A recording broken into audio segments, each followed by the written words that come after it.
अस्सलाम वालेकुम दोस्तों, आमिर एजुकेशन सिस्टम की जानिब से आपको वेलकम करती हूँ। आज की क्लास हमारी होगी जो सिलेक्शन टूल के बाकी टूल थे उसके मुतालिक होगी। हॉट स्पॉट हीलिंग टूल के हीलिंग ब्रश के मुतालिक जो हम पढ़ चुके। आज जो हमारी क्लास होगी वो है content aware tool move tool के मुतालिक हो। तो वो दोस्त जिन्होंने चैनल को सब्सक्राइब नहीं किया काइंडली चैनल को सब्सक्राइब करें और साथ ही बेल के आइकन पर क्लिक करें ताकि मेरी आने वाली वीडियो की नोटिफिकेशन आपको मिलती रही। स्टूडेंट, आपसे बार बार एक ही दरख्वास्त करूंगी, अगर आपको वीडियो में किसी चीज़ की समझ ना आए तो आप लेक्चर को बार बार देखिए और साथ ही इस पर इम्प्लीमेंट भी करें ताकि आपकी भी अच्छी तरह प्रैक्टिस हो सके। शुरू करते हैं अपनी क्लास को।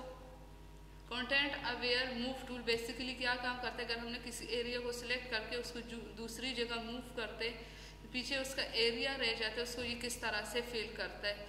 शुरू करते हैं। यहाँ से हम इसकी सिलेक्शन करते हैं। आपने इसकी अच्छी तरह से प्रैक्टिस करने में यहाँ से एक रफ सिलेक्शन कर रही हूँ। ये आपने देख लिया कि यहाँ से इसकी सिलेक्शन हो गई। अब हम इसको यहाँ पर अगर रखना चाहते हैं तो आप देख सकते हैं ये किस तरह से कितनी खूबसूरती के साथ इसने जो बाकी एरिया थे उसको किस तरह कवर किया, उसको फिल किया और पिक्चर को हम एक जगह से दूसरी जगह पर ले आएंगे। आप देख सकते इसको हम किस तरह से लेके आ सकते हैं और जगह जो पीछे बचती जा रही है उसको ये किस तरह से फिल कर रहा है। कंट्रोल Z करती हूँ। यहाँ पर हमारे पास एक और पिक्चर है, ये आप देख सकते, इसकी हम सिलेक्शन करते हैं। आपने इसकी बार बार प्रैक्टिस करनी है ताकि आप लोग को अच्छी तरह से समझ आए और आपकी अच्छी तरह प्रैक्टिस हो सके। रफ सी सिलेक्शन मैंने की इसकी। यहाँ से हम इसको मूव करना चाहते हैं, यहाँ पे रखना चाहते हैं तो ये आप देख सकते इसने जो पिछला एरिया था उसको किस तरह से फिल किया और उसको किस तरह से कवर किया। यहाँ दोबारा कंट्रोल Z करती हूँ। नेक्स्ट जो हमारे पास एक और पिक्चर, फॉर एग्जाम्पल ये हमारे पास पिक्चर है। हम इस ट्री को यहाँ से उठा के किसी भी दूसरी जगह पर मूव करना चाहते हैं। हमने यहाँ सिंपल क्लिक करके इसको यहाँ पर ले आए, जो पिछला एरिया था वो यहाँ से गायब हो गया। दोबारा इसको अपनी पोजीशन में लेके जाते अब जिस जगह पर ये पड़ा था। यहाँ से कुछ ऑप्शन प्रॉपर्टीज है इसकी मोड में, अगर हमने इसको मूव करना है तो ये आप देख लिया कि यहाँ से एक जगह से हमने किस तरह दूसरी जगह इसको मूव किया।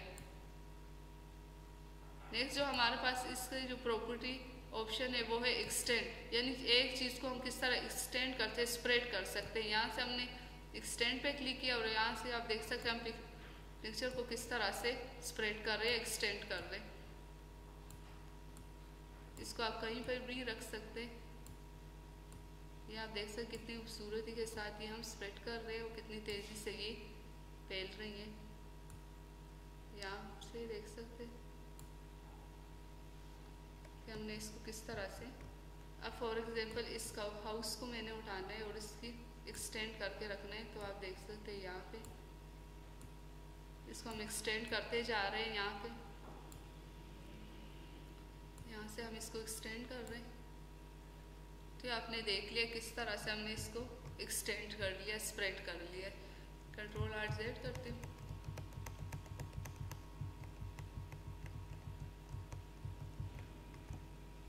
नेक्स्ट जो हमारे पास इसका ऑप्शन है वो है रेड आई टूल। इसके लिए हम एक और पिक्चर लेके आते हैं। जिस तरह आप देख सकते हैं इसकी आईज में जो रेड स्पॉट नज़र आ रही है फ्लैश की वजह से, कैमरे की फ्लैश की वजह से इसकी जो ये स्पॉट नज़र आ रही है रेड, इसको हम किस तरह से रिमूव कर सकते हैं। सिंपल हमने यहाँ पे जाके रेड आई टूल पे क्लिक करना है। आई का जो आइकन है उसी पे हमने क्लिक करके तो आप देख सकते इसका कलर किस तरह से ब्लैक में ही कन्वर्ट हो गया। दूसरे पे भी करके देखते हैं। ये आपने देख लिया किस तरह से इसको हमने रेड से ब्लैक में कन्वर्ट किया। ये इसकी ओरिजिनल आइज, यहाँ से आप देख सकते हैं दोबारा किस तरह से हमने इसको चेंज कर लिया। ये थी आज की क्लास। आई होप आज की क्लास आपको पसंद आई होगी। मिलते हैं नेक्स्ट ट्यूटोरियल में, तब तक के लिए इजाज़त दीजिए। अल्लाह हाफिज़।